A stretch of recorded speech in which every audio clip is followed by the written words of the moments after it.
भैया हो, देवी माई के माने वाला, माई के शक्ति के पहचाने वाला, माई के पंडाल सजावे वाला, माई के सुंदर सुंदर मूर्ति बनावे वाला, माई के शरण में शीश झुकावे वाला, वो हर भक्त के तमाम हिंद समाज एवं देवता स्वरूप श्रोतागण के आपके दुलारा, आपके देवल नाम कवन सिंह रसिया दोनों हाथ जोड़ के प्रणाम करता भैया। और नवरात्रि के शुभ अवसर पर गुड्डन पुजारी, रंजीत जी, शैलेश जी, चंदन बॉस जी, अनुपम विश्वकर्मा जी के सौजन्य सहयोग से ए भैया देवी गीत के सुंदर प्रस्तुति करत बानी, जिनमें विदाई के कुछ भाव छिपल बा। ए भैया आपन थोड़ा सा प्यार आशीर्वाद हमहू के दे दिया जा, जवन टूटी होखी क्षमा करिया जा, ले सुनी जा।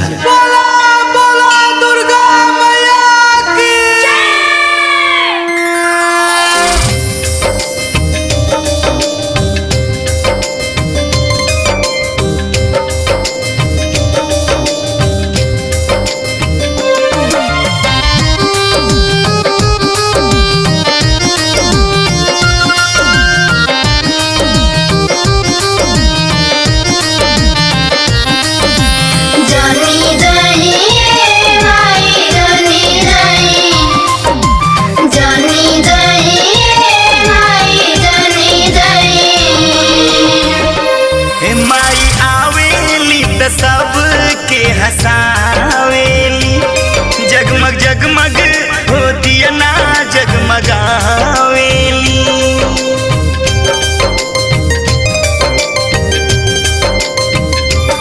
माई आवेली त सबके हंसावेली, जगमग जगमग होती ना जगमगावेली।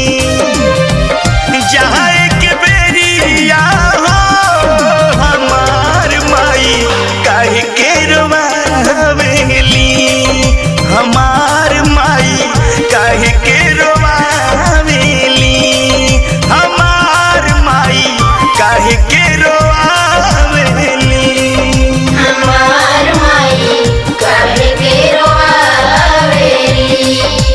दुर्गा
मृत्युंजय दीपक के मनवा भावेली पवन सिंह रसिया से तपचरा गवावेली अनुपम मृत्युंजय दीपक के मनवा भावेली पवन सिंह रसिया से तपचरा गवा